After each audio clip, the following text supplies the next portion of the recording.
ಅವ್ರ ಸ್ವಾಮೀಜಿಯನ್ನು ತಿಳ್ಕೊಳ್ಬೇಕು.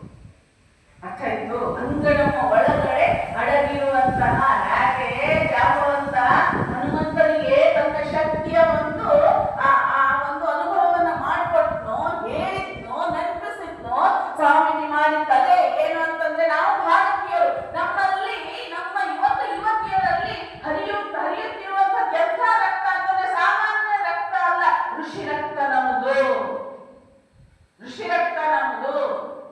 ಆದ್ದರಿಂದ ಯುವತಿಯರು ಯಾವ ತರ ತಮ್ಮ ಜೀವನವನ್ನ ನಡೆಸಬೇಕು ಅಂತಂದ್ರೆ ಧರ್ಮಯುತವಾದ ಜೀವನವನ್ನ ನಡೆಸಬೇಕು. ಬ್ರಹ್ಮಚರ್ಯ ಪಾಲನೆಯನ್ನ ಸ್ವಲ್ಪ ಮಾಡ್ಕೊಳ್ಬೇಕು. ಅರ್ಥ ಆಯ್ತು?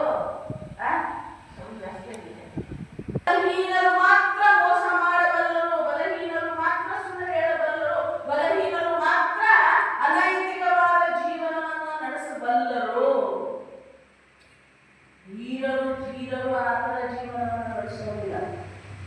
ಅದೇನಾಗಬೇಕು? ಏಳಿಗಳಾಗಬೇಕಾ ಅಥವಾ ವೀರರಾಗಬೇಕು? Very good.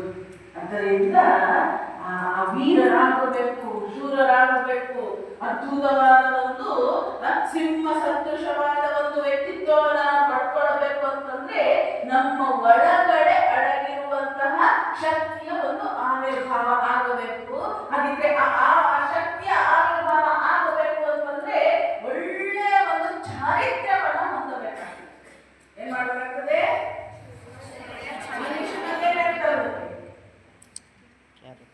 ಕ್ಯಾರೆಕ್ಟರ್ ಅಲ್ಲ, ಚಾರಿತ್ರ್ಯ. ಏನೋ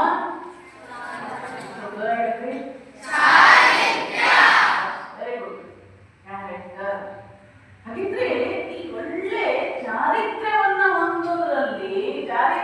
ಹೊಂದೋದಕ್ಕೆ ಅಡಿಪಾಯ ಯಾವುದು? What is the base? ಬ್ರಹ್ಮಚರ್ಯ ಪಾಲನೆ. ಬ್ರಹ್ಮಚರ್ಯ ಪಾಲನೆ ಅಂದ ತಕ್ಷಣ ಎಲ್ಲ ಕಿವಿಗಳು ಗಟ್ಟಿಯಾಗ್ಬಿಡುತ್ತೆ. ಯಾಕಂದ್ರೆ ಸನ್ಯಾಸಿನ ಒಬ್ಬರು ಮಾತನಾಡ್ತಾ ಇದ್ದಾರೆ ಅಂತಂದ್ರೆ ಸನ್ಯಾಸಿ ಆಗ್ಬಿಡ್ತೀವಿ ನಾವು ಅಂತೇಳಿ ಅಲ್ಲ. ಆದ್ರೂ ಚಿಂತೆ ಇಲ್ಲ, ಬಹಳ ಕಷ್ಟ ಇದೆ, ಅದು ಬೇಡ.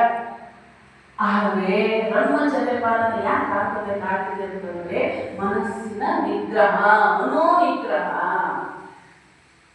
ಇವತ್ತಿನ ವಿದ್ಯಾರ್ಥಿಗಳಿಗೆ ಬಹಳ ದೊಡ್ಡ ಪ್ರಶ್ನೆ, ಅಥವಾ ಅವರು ಬಹಳ ಕಷ್ಟದಲ್ಲಿದ್ದಾರೆ. ಇವತ್ತಿನ ವಿದ್ಯಾರ್ಥಿ ಜೀವನ ಮೊದಲಿಗೆ ಹೇಳ್ತಾ ಇದ್ರು, student life is golden life ಅಂತ ಹೇಳ್ತಾ ಇದ್ರು. ಈಗಿನ ವಿದ್ಯಾರ್ಥಿಗಳನ್ನ ನೋಡಿದ್ರೆ ನನಗೊಂದ್ಸಲಿ ಬಹಳ ಕರುಣೆ ಬರ್ತದೆ. ಯಾಕೆ ಗೊತ್ತೇನೋ? ಮೊಬೈಲ್ ಇದೆ,